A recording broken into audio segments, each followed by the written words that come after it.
나이가 들수록 이상하게 사람이 더 어려워집니다. 젊을 땐 먹고 사는 게 힘들었는데 이제는 말 한마디가 더 힘이 듭니다. 자식과의 대화, 형제와의 돈 문제, 오래된 친구와의 자존심. 우리는 틀린 말을 참지 못합니다. 왜냐하면 그동안 너무 많이 겪어왔기 때문입니다. 그런데 조선 최고의 실학자 정약용은 전혀 다른 선택을 했습니다. 알면서도 말하지 않았습니다. 이길 수 있었지만 이기지 않았습니다. 어떻게 그게 가능했을까요? 어떤 마음이면 되는 걸까요? 우리는 어떤 삶을 살고 있나요? 이기기 위한 욕심과 마음만으로 나를 채우고 있지는 않으신가요?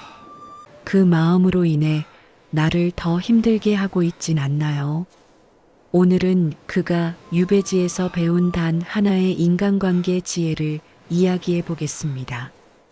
계속해서 이런 따뜻한 이야기와 함께 하고 싶으시다면 구독, 좋아요로 편하게 만나실 수 있습니다. 강진 유배지, 그곳에서 정약용이 선택한 것.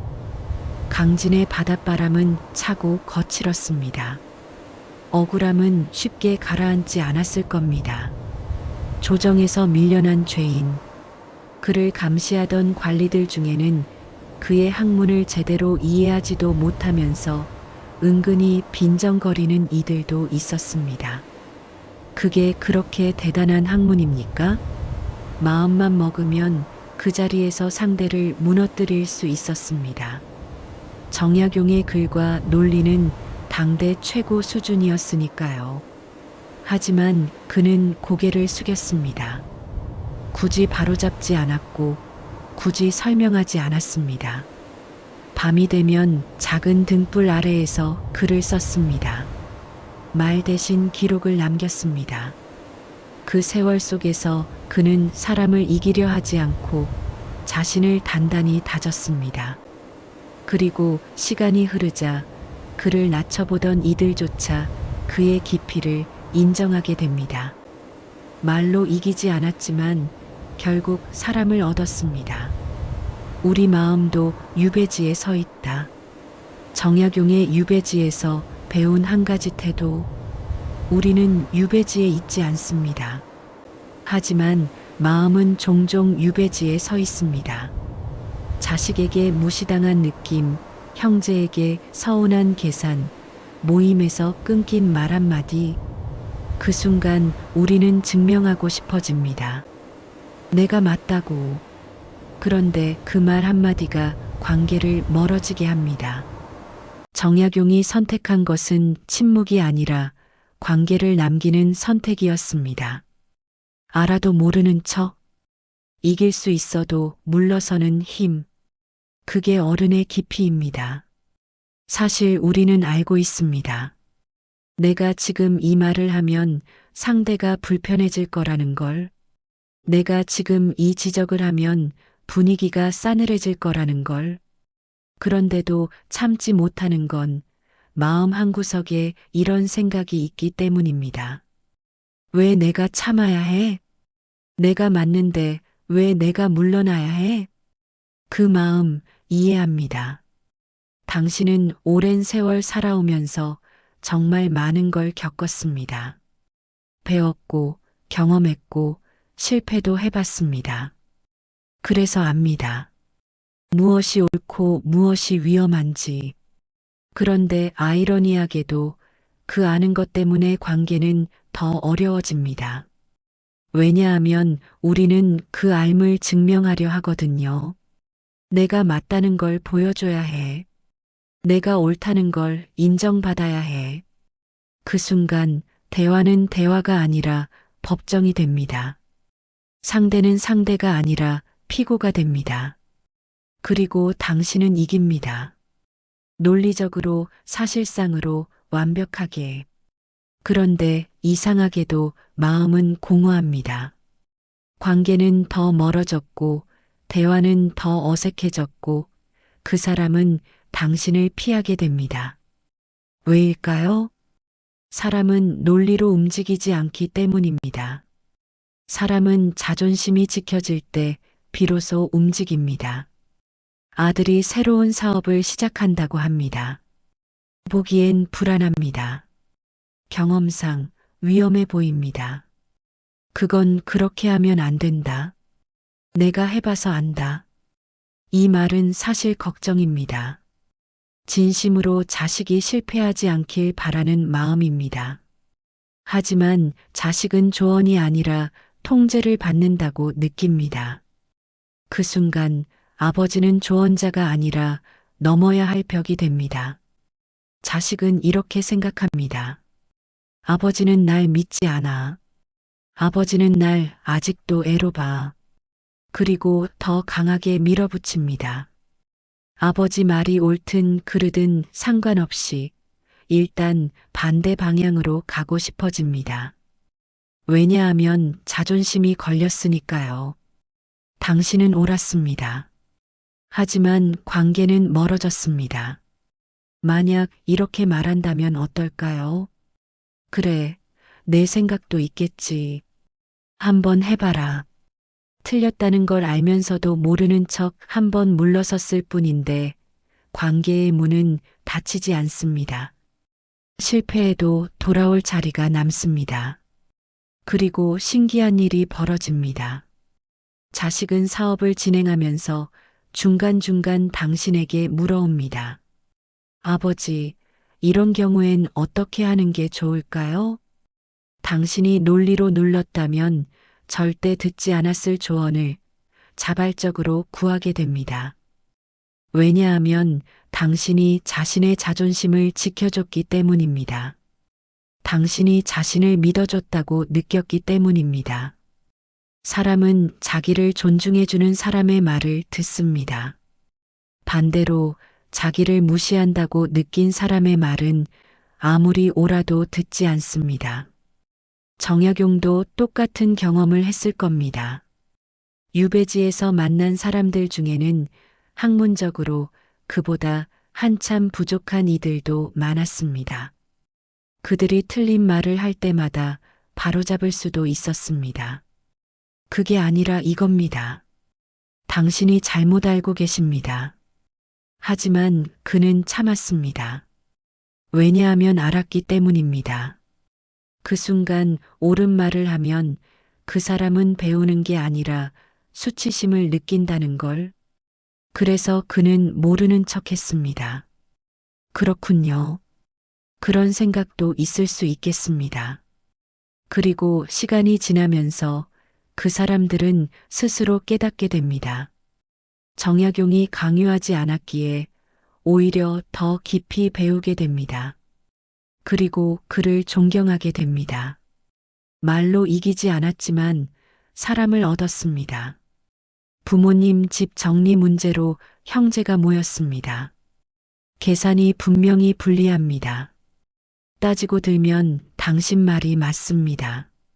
그 자리에서 바로 지적하면 당신은 이깁니다. 이건 명백히 불공평해. 계산이 안 맞아. 맞는 말입니다. 사실입니다. 하지만 그 순간 형제는 계산의 상대가 됩니다. 대화는 감정이 아니라 수치로만 오가게 됩니다. 그리고 이상하게도 당신이 계산을 정확히 할수록 형제는 더 방어적이 됩니다. 형 동생은 돈밖에 모르네. 우리가 남인가? 당신은 옳았지만 형제는 멀어졌습니다. 모르는 척 한 번만 숨을 고르고 말해보세요. 그래, 내가 그렇게 생각하면 일단 그렇게 하자. 신기하게도 사람은 자신을 믿어준 사람을 오래 속이지 못합니다. 당신이 논리를 내려놓았을 때 상대는 감정의 빚을 집니다. 그리고 그 빚은 관계를 살립니다. 며칠 후 형제가 먼저 연락합니다. 형 동생, 저번에 내가 생각해 보니까 좀 그랬던 것 같아. 다시 한번 정리해 보자. 당신이 강요하지 않았기에 상대는 스스로 돌아볼 여유를 갖게 됩니다. 당신이 이기지 않았기에 상대는 지지 않았다고 느낍니다. 그리고 그때 비로소 진짜 대화가 시작됩니다. 이건 비단 가족 간의 문제만이 아닙니다. 친구 모임에서도 마찬가지입니다. 누군가 틀린 말을 합니다. 당신은 그 분야에 대해 잘 압니다. 아니야, 그게 아니라. 그 말이 나가는 순간 분위기가 미묘하게 변합니다. 친구는 창피함을 느낍니다. 다른 사람들 앞에서 틀렸다는 걸 지적당했으니까요. 당신은 옳았지만 친구는 상처받았습니다. 대신 이렇게 말해보면 어떨까요? 아, 그런 부분도 있구나. 나는 이렇게 알고 있었는데 혹시 그것도 맞을 수 있겠네.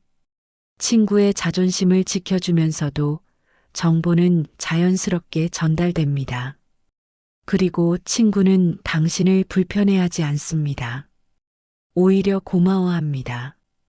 왜냐하면 당신이 자신을 무한하게 만들지 않았기 때문입니다. 왜 우리는 이기려 할까? 여기서 한 가지 질문을 던져봅니다.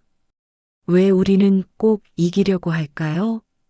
왜 우리는 굳이 옳다는 걸 증명하려 할까요? 그 이유는 생각보다 단순합니다. 평생 우리는 옳은 사람이 되려고 노력해왔기 때문입니다. 학교에서는 정답을 맞히는 사람이 칭찬받았습니다.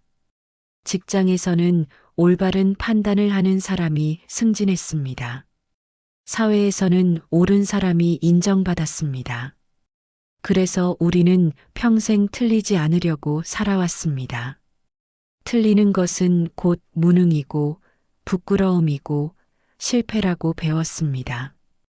그런데 인간관계에서는 다릅니다. 인간관계에서 옳은 사람은 외로운 사람이 됩니다. 왜냐하면 사람들은 옳은 사람을 피하기 때문입니다. 생각해 보세요. 당신 주변에 항상 옳은 말만 하는 사람이 있다면 그 사람과 편하게 대화할 수 있나요? 아마 부담스러울 겁니다. 저 사람 앞에서는 함부로 말하면 안 돼. 저 사람한테는 약한 모습 보이면 안 돼. 옳은 사람은 존경받을 수 있지만 가까워지기는 어렵습니다. 반대로 가끔 틀리기도 하고 모르는 것도 인정하는 사람은 어떤가요? 그 사람 앞에서는 편안합니다. 이 사람 앞에서는 내 약점을 보여도 괜찮아. 이 사람은 날 판단하지 않아. 정약용이 위대했던 건 그가 많이 알아서가 아닙니다. 그가 아는 것을 함부로 드러내지 않았기 때문입니다. 그는 상대가 스스로 깨닫도록 기다려줄 줄 알았습니다. 그는 상대의 자존심을 건드리지 않으면서도 진실을 전할 줄 알았습니다. 그래서 사람들은 그를 따랐고 그의 학문은 시대를 넘어 전해졌습니다. 모르는 척은 비굴함이 아니라 전략이다. 여기서 오해하지 말아야 할 점이 있습니다. 모르는 척 한다는 것이 비굴하게 구는 것은 아닙니다. 자신의 생각을 포기하는 것도 아닙니다. 모르는 척은 관계를 남기기 위한 전략적 선택입니다. 당신은 여전히 당신의 생각을 갖고 있습니다. 당신은 여전히 무엇이 옳은지 압니다. 다만 그것을 상대의 얼굴에 들이대지 않을 뿐입니다. 그것을 증명하려 애쓰지 않을 뿐입니다. 왜냐하면 당신은 알기 때문입니다. 지금 이 순간 이기는 것보다 관계를 유지하는 것이 더 중요하다는 걸, 지금 당장 옳다는 걸 증명하는 것보다 나중에 그 사람이 스스로 깨닫게 하는 것이 더 효과적이라는 걸, 이건 약함이 아니라 강함입니다. 약한 사람은 참지 못합니다. 지금 당장 이겨야 합니다. 강한 사람은 기다릴 수 있습니다. 때를 볼 줄 압니다. 약한 사람은 말로 상대를 제압하려 합니다. 강한 사람은 침묵으로 상대를 이해시킵니다. 정약용이 강했던 건 그가 참을 줄 알았기 때문입니다. 그가 기다릴 줄 알았기 때문입니다. 사람은 논리가 아니라 감정으로 움직인다. 우리가 잊고 사는 진실이 하나 있습니다. 사람은 논리로 설득되지 않는다는 것입니다. 사람은 자존심이 지켜질 때 움직입니다. 당신이 아무리 옳은 말을 해도 상대의 자존심이 다치면 절대 받아들이지 않습니다. 반대로 당신의 말이 완벽하지 않아도 상대의 자존심을 지켜주면 기꺼이 따릅니다. 예를 들어볼까요? 같은 내용을 전달하는 두 가지 방법이 있습니다. 방법 1. 당신 그거 잘못 알고 있어요. 사실은 이겁니다. 방법 2야, 그렇게 생각하실 수도 있겠네요. 저는 이렇게 알고 있었는데 혹시 참고가 될까요? 내용은 똑같습니다. 하지만 받는 사람의 느낌은 천지 차이입니다. 방법 1은 상대를 무능하게 만듭니다. 당신은 틀렸어라는 메시지를 전달합니다. 방법 2는 상대를 존중합니다. 당신의 생각도 타당해. 다만 이런 관점도 있어라는 메시지를 전달합니다. 사람들은 자기 생각이 존중받을 때 비로소 다른 의견을 수용합니다. 자기 생각이 무시당했다고 느끼면 아무리 옳은 말도 거부합니다.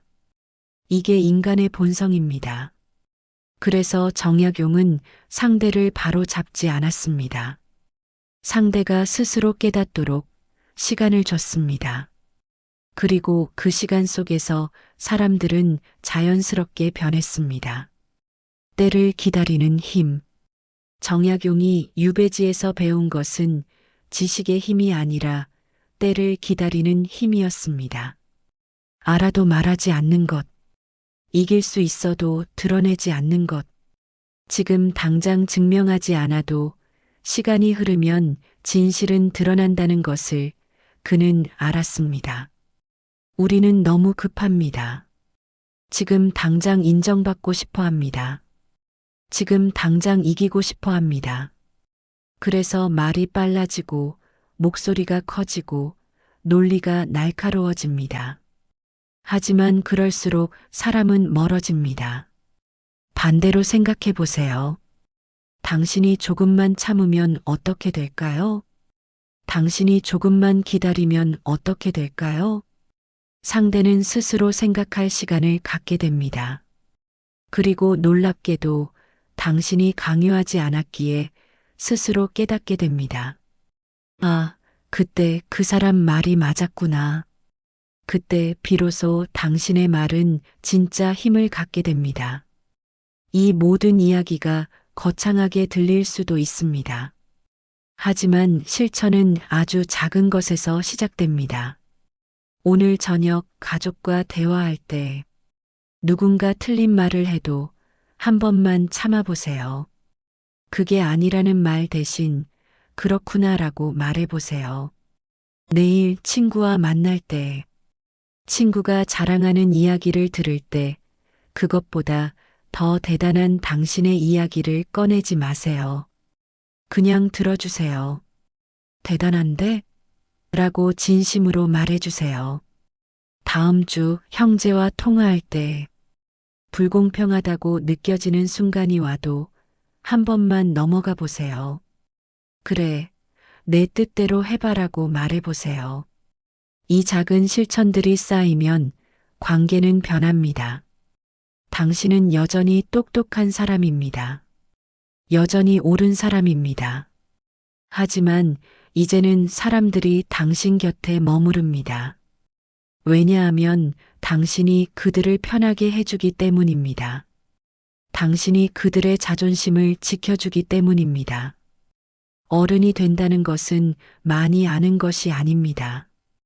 어른이 된다는 것은 아는 것을 함부로 드러내지 않는 것입니다. 아이는 아는 것을 자랑합니다. 나 이거 알아. 선생님, 저 알아요. 그게 귀엽고 그게 성장입니다. 하지만 어른은 다릅니다. 어른은 알아도 말하지 않을 때가 있습니다. 왜냐하면 지금 그 말을 하면 상대가 상처받는다는 걸 알기 때문입니다. 지금 그 말을 참으면 관계가 더 깊어진다는 걸 알기 때문입니다. 정약용의 깊이는 여기에 있었습니다. 그는 조선 최고의 학자였지만 유배지에서 가장 낮은 자세를 취했습니다. 그는 누구보다 많이 알았지만 아는 척하지 않았습니다. 그리고 그 겸손함 속에서 사람들은 그의 진짜 위대함을 보았습니다. 아는 사람이 지는 이유는 옳음을 증명하려 하기 때문입니다. 어른은 옳음을 선택하지 않습니다. 어른은 관계를 선택합니다. 당신 앞에 두 가지 선택지가 있습니다. 하나는 내가 옳다는 것을 증명하는 것. 다른 하나는 우리 관계를 지키는 것. 둘 다 가질 수 없을 때가 많습니다. 그때 당신은 무엇을 선택하시겠습니까? 젊을 때는 옳음을 선택했습니다. 왜냐하면 옳아야 살아남을 수 있었으니까요. 하지만 나이가 들수록 깨닫게 됩니다. 옳아도 외로우면 의미가 없다는 것을, 이겨도 혼자면 쓸쓸하다는 것을. 그래서 어른은 관계를 선택합니다. 내가 조금 손해보더라도 관계가 유지되는 쪽을 선택합니다. 내가 조금 틀린 것처럼 보이더라도 상대의 자존심이 지켜지는 쪽을 선택합니다. 이게 비겁함이 아니라 지혜입니다. 이게 약함이 아니라 성숙함입니다. 정약용은 18년의 유배 생활을 마치고 고향으로 돌아왔습니다. 그 긴 세월 동안 그가 쓴 책은 500여 권이 넘습니다. 하지만 그가 진짜 남긴 것은 책이 아니었습니다. 사람이었습니다. 그를 무시하던 사람들조차 결국 그를 따랐습니다. 그를 이해하지 못하던 사람들조차 결국 그를 존경했습니다. 왜냐하면 그는 끝까지 사람을 이기려 하지 않았기 때문입니다. 그는 끝까지 관계를 남기는 선택을 했기 때문입니다. 당신도 할 수 있습니다. 오늘 저녁부터 작은 것 하나만 바꿔보세요. 틀린 말을 듣더라도 그게 아니라는 말을 한 번만 참아보세요. 불공평한 상황이 와도 이건 불공평해라는 말을 한 번만 삼켜보세요. 대신 이렇게 말해보세요. 그래, 내 생각도 있겠구나. 그렇게 느낄 수도 있겠네. 그 한마디가 관계를 살립니다. 그 한 번의 참음이 오래된 인연을 이어갑니다. 그리고 시간이 지나면 당신은 깨닫게 될 겁니다. 내가 이겼을 때보다 내가 물러섰을 때 더 많은 것을 얻었다는 것을. 모르는 척은 비굴함이 아닙니다. 관계를 남기기 위한 전략적 선택입니다. 사람은 논리로 설득되지 않습니다. 자존심이 지켜질 때 움직입니다. 아는 사람이 지는 이유는 옳음을 증명하려 하기 때문입니다. 어른은 옳음을 선택하지 않습니다. 어른은 관계를 선택합니다. 정약용이 유배지에서 배운 것은 지식의 힘이 아니라 때를 기다리는 힘이었습니다. 알아도 말하지 않는 것, 이길 수 있어도 드러내지 않는 것, 그것이 진짜 어른의 깊이입니다. 오늘 당신도 한번 시도해 보시겠습니까?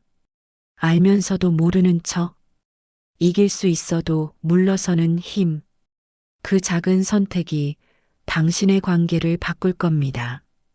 그리고 그 관계가 당신의 삶을 더 따뜻하게 만들 겁니다.